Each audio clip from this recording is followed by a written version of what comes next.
Setelah sekian lama kapal Nabi Nuh berlayar, akhirnya kapal itu pun berlabuh di Bukit Judi. Syekh Al-Ba' bin Ahmar telah meriwayatkan dari Ikrimah dari Ibnu Abbas yang mengatakan bahwa Nabi Nuh di dalam bahteranya ditemani oleh 80 orang laki-laki berikut istri-istri mereka.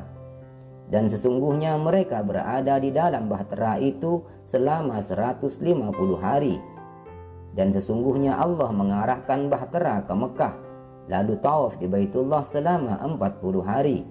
Kemudian Allah mengarahkannya ke Bukit Judi, dan bahtera itu menetap di puncaknya. Maka Nabi Nuh mengirimkan burung gagak untuk mendatangkan berita tentang daratan kepadanya. Lalu burung gagak itu pergi dan ia hinggap pada bangkai, sehingga membuatnya melalaikan tugasnya.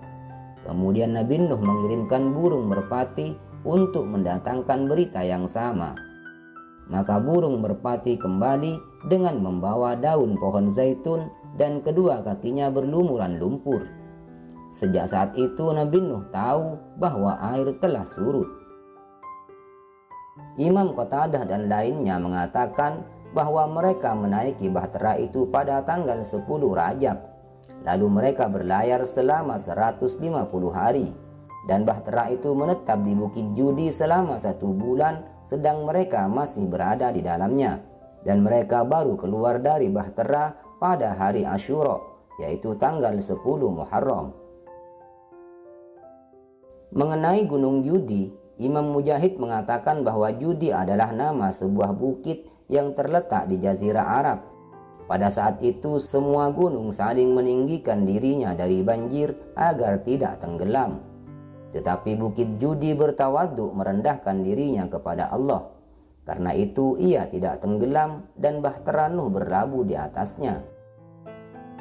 Imam Qatadah mengatakan, Allah membiarkan bahtera Nabi Nuh tetap berada di atas Bukit Judi, yaitu di salah satu kawasan jazirah, sebagai pelajaran dan pertanda hingga dapat dilihat oleh generasi pertama dari kalangan umat ini, yakni umat Nabi Muhammad SAW. Berapa banyak bahtera yang ada sesudahnya, tetapi semuanya hancur dan menjadi debu. Imam Dhahhak mengatakan bahwa Judi adalah sebuah bukit yang terletak di Mosul. Imam Ahmad menceritakan dari Abu Hurairah radhiyallahu taala anhu bahwa Nabi bertemu dengan sejumlah orang Yahudi yang sedang melakukan puasa pada hari Asyura. Maka Nabi SAW bertanya, "Puasa apakah ini?" Mereka menjawab, "Hari ini adalah hari Allah menyelamatkan Musa dan Bani Israel dari tenggelam. Dan pada hari yang sama Fir'aun ditenggelamkan. Dan hari ini pula adalah hari saat bahtera Nuh berlabuh di atas Bukit Judi.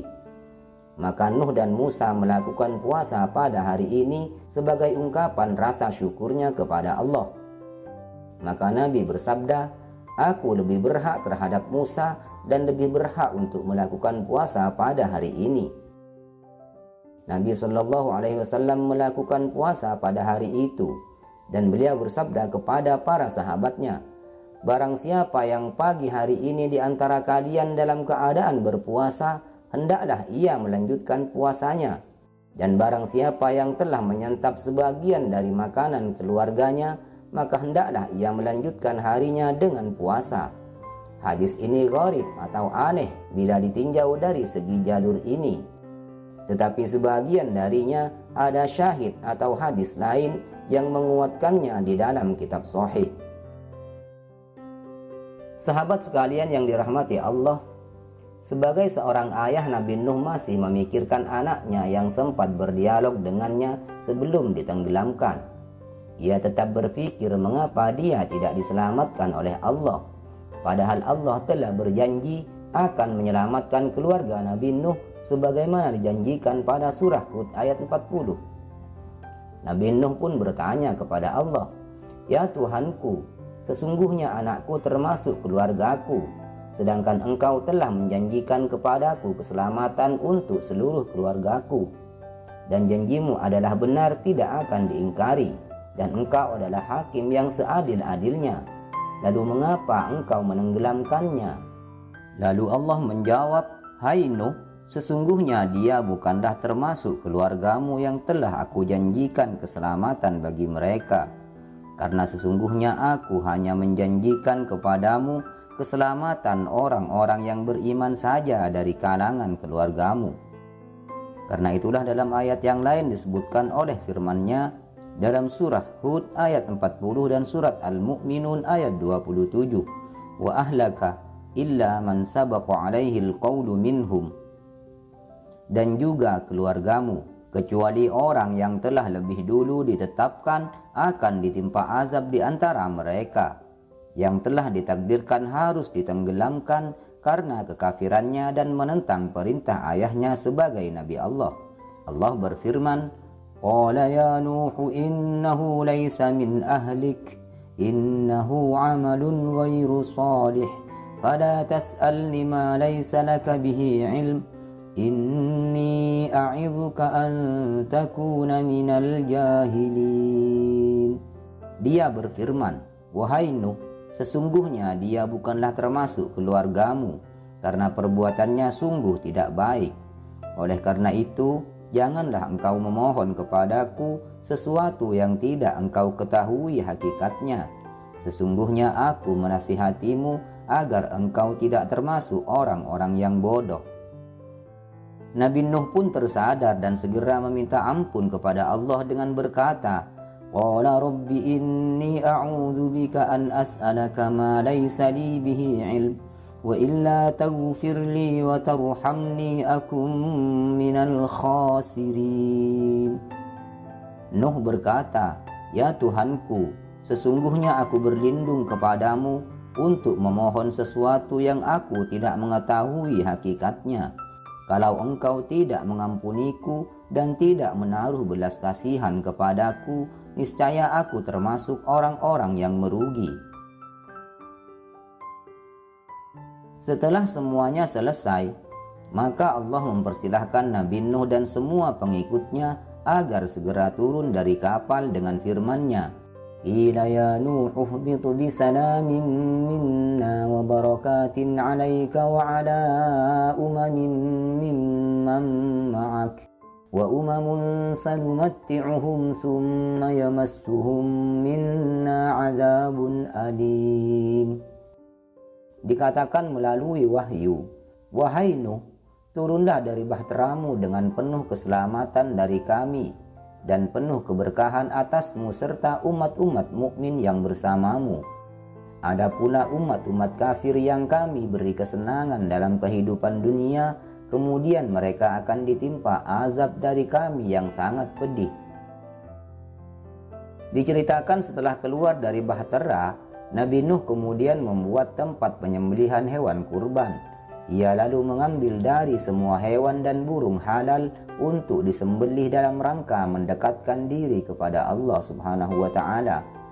Kemudian Allah berjanji kepada Nabi Nuh bahwa ia tidak akan lagi menurunkan bencana berupa banjir besar kepada penduduk bumi. Sebagai tanda dari janji Allah itu, kemudian Allah menunjukkan pelangi di awan yang melambangkan bahwa tidak akan terjadi lagi banjir besar seperti yang dialami Nabi Nuh alaihi salam. Diceritakan pula dari Ibnu Ahmar yang meriwayatkan dari Ikrimah dari Ibnu Abbas radhiyallahu taala anhum bahwa kemudian Nabi Nuh dan kaumnya turun ke bagian bawah bukit Judi, yakni di lembahnya. Nabi Nuh mulai membangun sebuah kota, lalu ia beri nama Thamanin. Dan di suatu masa, bahasa mereka terpecah belah menjadi 80 bahasa. Salah satunya adalah bahasa Arab. Sebagian dari mereka tidak dapat memahami bahasa sebagian yang lain, dan Nabi Nuhlah yang menjadi juru penerjemahnya di kalangan mereka.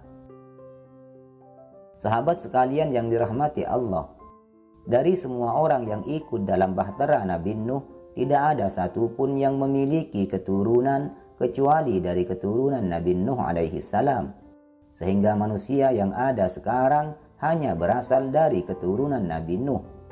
Sehingga ulama memberikan sebutan kepada Nuh sebagai Abul Bashar kedua atau bapak manusia yang kedua, karena semua keturunan dari Nabi Adam telah mati, kecuali yang dari keturunan Nabi Nuh.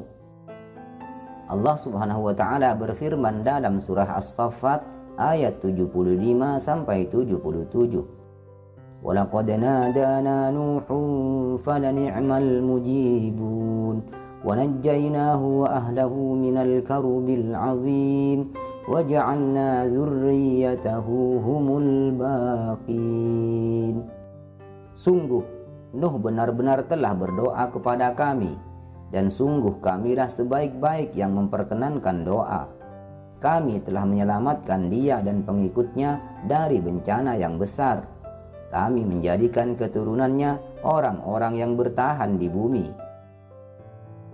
Dalam tafsir Al-Qurtubi, Ibnu Abbas menceritakan bahwa ketika keluar dari bahtera Nuh, maka semua orang yang ikut dalam bahtera itu meninggal, kecuali anak-anak Nabi Nuh dan istri-istrinya.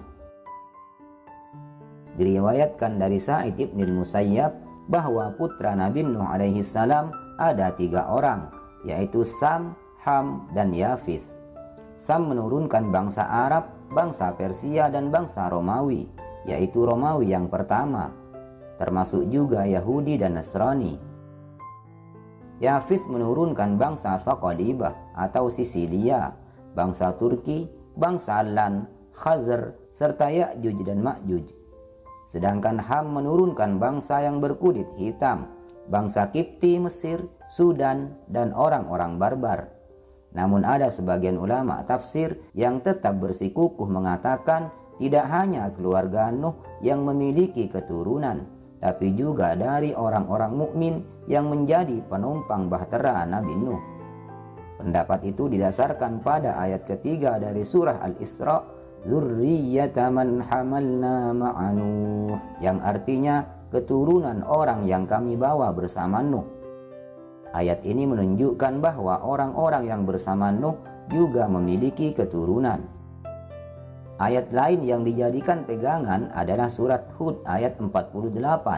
Qila ya Nuhu ihbitu bisalamin minna wa barakatin 'alaika wa 'ala umamin mimman ma'ak. Dikatakan, wahai Nuh, turunlah dari bahteramu dengan penuh keselamatan dari kami dan penuh keberkahan atasmu serta umat-umat mukmin yang bersamamu. Maka berdasarkan ayat ini, keberkahan atas umat-umat yang bersamamu ini berarti umat-umat yang bersama Nabi Nuh juga memiliki keturunan, karena yang tidak memiliki keturunan hanyalah umat Nabi Nuh yang kafir karena mereka ditenggelamkan.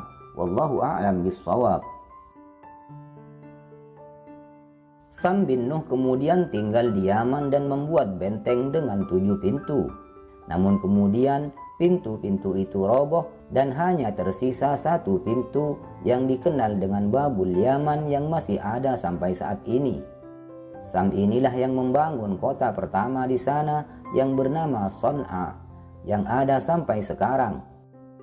Sam memiliki 3 keturunan. Bahkan disarikan dari kitab Taurat bahwa Sam memiliki 5 keturunan, yaitu Lawud, Iram, Arfakhshad, Ilam, dan Ashur. Dari Lawud bin Sam bin Nuh inilah lahirlah orang-orang Persia, orang-orang Jurjan, kaum Amalik, dan Jababiroh atau yang disebut dengan Kan'aniyun. Adapun dari Iram bin Sam bin Nuh lahirlah kaum Judais, kaum Ad, yaitu kaumnya Nabi Hud, dan kaum Samud, yaitu kaumnya Nabi Soleh. Mereka adalah golongan orang-orang Arab.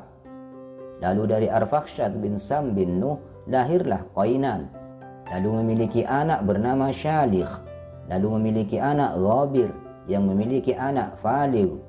Dari Falih inilah lahir anak bernama Qahtan yang kemudian menjadi nama suku di Yaman.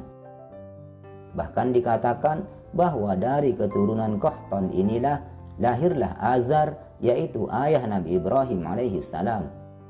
Dan masih banyak lagi keturunan dari Sam ini, termasuk yang dari jalur Ilam dan Ashur. Putra Nabi Nuh yang kedua adalah Ham bin Nuh.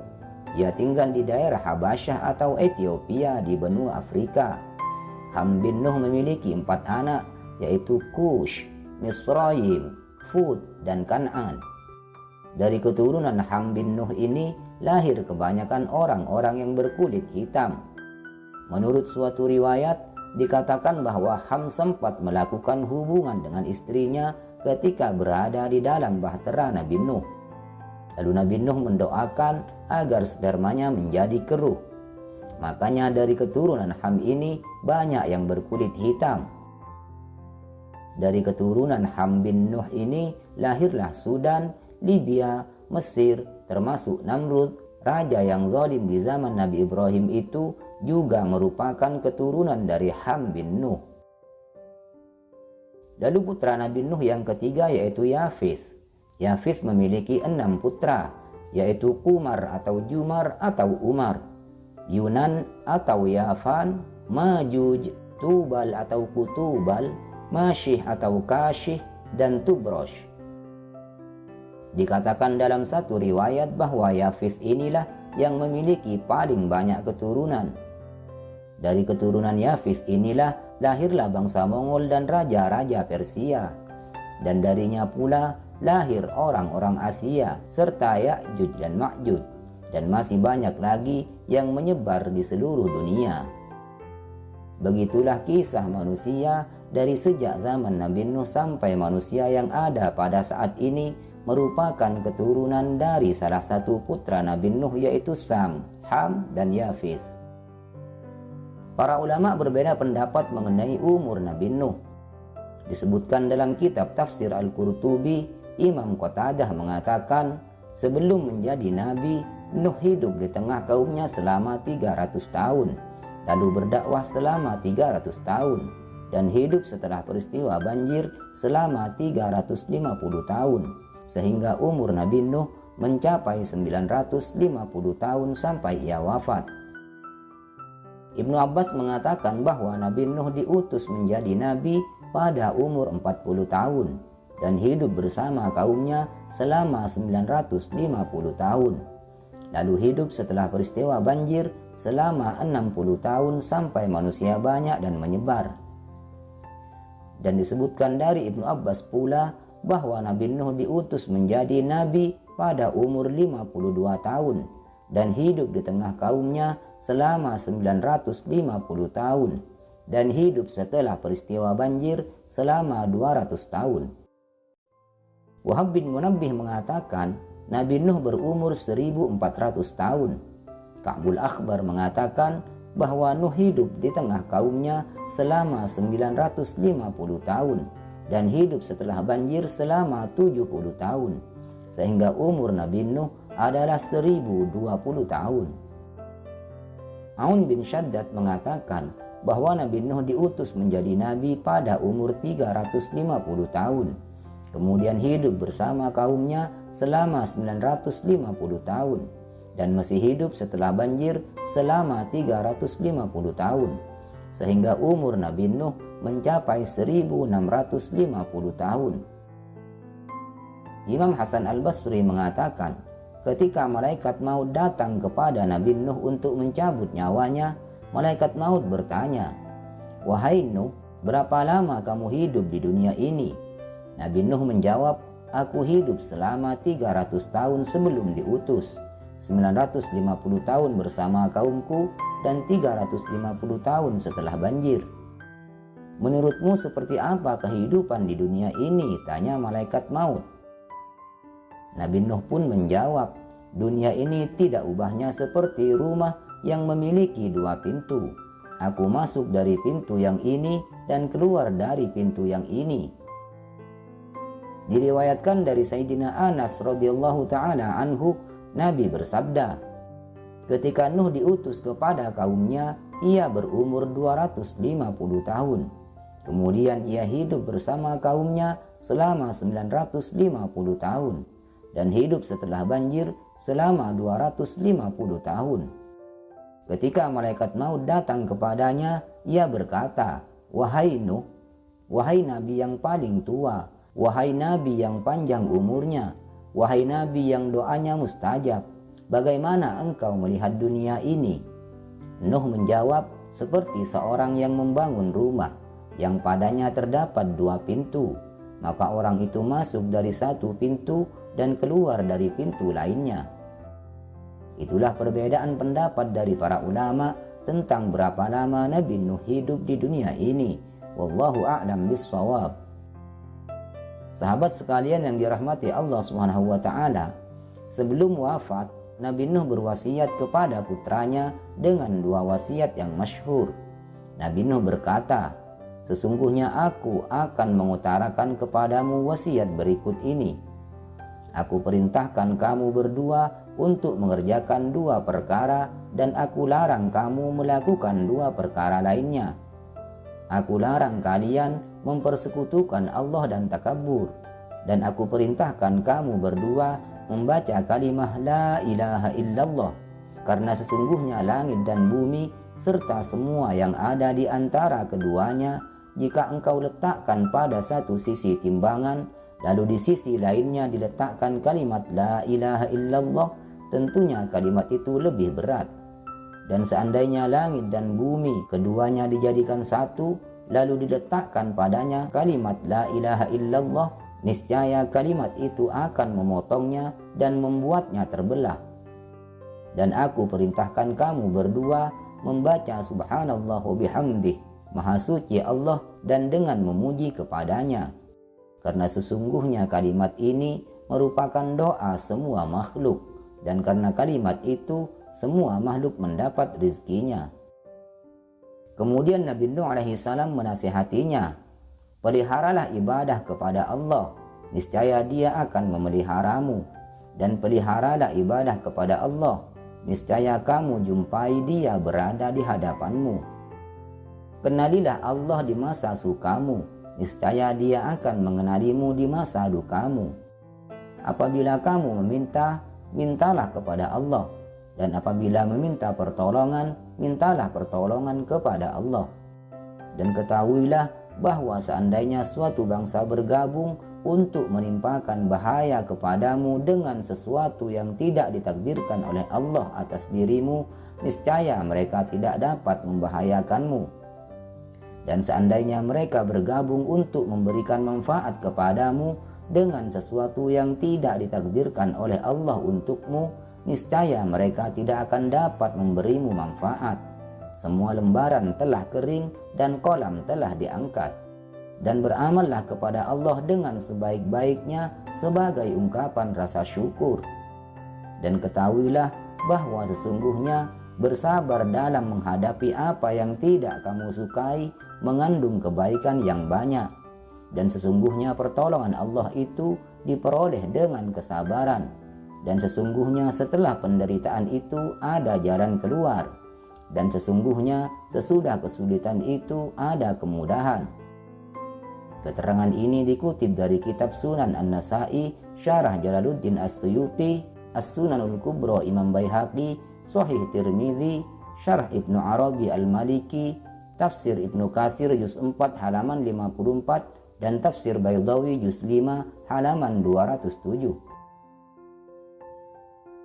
Adapun makam Nabi Nuh, maka Ibnu Jarir dan Az-Zuraqi meriwayatkan dari Abdurrahman bin Sabit dan lainnya dari kalangan tabi'in bahwa makam Nabi Nuh ada di Masjidil Haram. Pendapat ini lebih kuat dan terbukti daripada pendapat ulama-ulama modern yang mengatakan bahwa makam Nabi Nuh berada di daerah Biqa, Yordania, yang disebut dengan Qurb Nuh. Di sana ada masjid yang dibangun dan diwakafkan untuk tempat makam Nabi Nuh. Wallahu a'lam bissawab. Demikian kisah Nabi Nuh alaihi salam, semoga menjadi khazanah keilmuan bagi kita dan dapat mengambil manfaat darinya. Jangan lupa like, subscribe, komen, dan share. Wassalamualaikum warahmatullahi wabarakatuh.